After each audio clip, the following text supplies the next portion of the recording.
প্রথম ২ দিন বৃষ্টিতে ভেসে যাওয়ার পর অবশেষে ওয়েলিংটন টেস্টে শুরু হয়েছে ব্যাটে বলের লড়াই।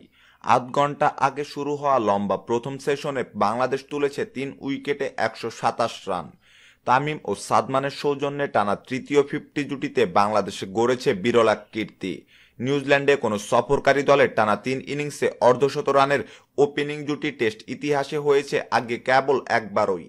টস হেরে বাংলাদেশ ব্যাটিংয়ে নামার পর এমন কিছুর আশা হয়তো খুব বেশি কারও ছিল না। চ্যালেঞ্জিং উইকেটে প্রতিপক্ষের দুর্দান্ত পেস আক্রমণের সামনে শঙ্কাই ছিল বেশি। তামিম ও সাদমানের প্রত্যয়ী ব্যাটিং উড়িয়ে দিয়েছে শঙ্কার মেঘ। তবে শেষ পর্যন্ত এই জুটি ভাঙ্গেন কলিন ডি গ্র্যান্ডহোম। স্পেলের ষষ্ঠ ওভারে অ্যাঙ্গেল বদলে রাউন্ড দ্য উইকেটে এসে সাদমানকে ২৭ রানে ফেরান এই পেসার। আগের টেস্টে ৫৭ ও ৮৮ রানের পর এবার বাংলাদেশের উদ্বোধনী জুটিতে এসেছে ৭৫ রান। সঙ্গীকে হারিয়েও তামিমের ছন্দপতন হয়নি। শুরুতে একটু নড়বড়ে মনে হলেও পরে সামলে নেন তিনে নামা মমিনুল হক। গড়ে উঠেছিল আরেকটি সম্ভাবনাময় জুটি, কিন্তু লাঞ্চের আগে সব এলোমেলো করে দিল ওয়েগনার। তার শক্তি শর্ট বোলিং। এই উইকেটে কিউই অধিনায়ক লম্বা সময় আস্থা রেখেছিলেন সুইং বোলারদের ওপর।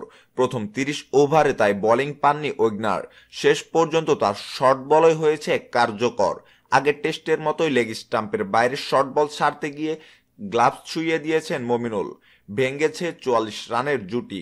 লাঞ্চের ঠিক আগের বলে অফ স্টাম্পের বাইরে শর্ট বলে ব্যাট ছুঁয়ে দিয়েছেন মোহাম্মদ মিঠুন। এরপর ৭৪ রানে মাঠ ছেড়েছেন তামিম ইকবালও।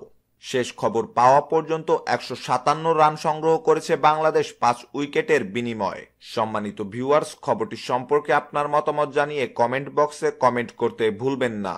ক্রিকেটে নিত্য নতুন সকল সংবাদ সবার আগে পেতে চ্যানেলটি এখনই সাবস্ক্রাইব করুন। ধন্যবাদ।